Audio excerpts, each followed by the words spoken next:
श्री स्वामी समर्थ.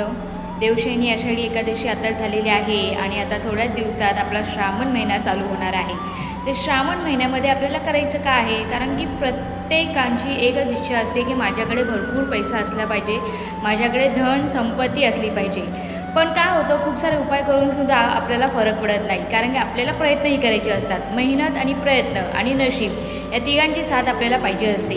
तर त्याला तुम्ही काय करायचं आहे, म्हणजे श्रावण जेव्हा चालू होणार तेव्हा रोज न चुकता, ज्या दिवशी श्रावण चालू होणार आहे आणि ज्या दिवशी श्रावण संपणार आहे, रोज शंकराच्या भगवान महादेवाच्या मंदिरात जायचं आहे आणि वेगवेगळ्या तेलाचा दिवा महादेवाला लावायचा आहे.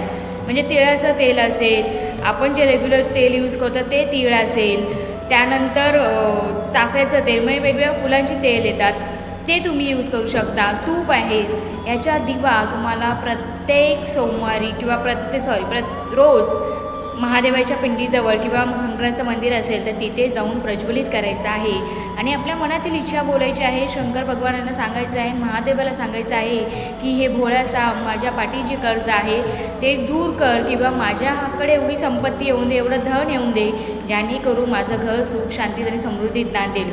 खूप छोटासा उपाय आहे आणि 1 महिना पूर्ण करायचा आहे, जोपर्यंत श्रावण संपत नाही आहे. करून बघा, 100% बेनिफिट भेटेल आणि कमेंटमध्ये लिहायला विसरू नका. श्री स्वामी.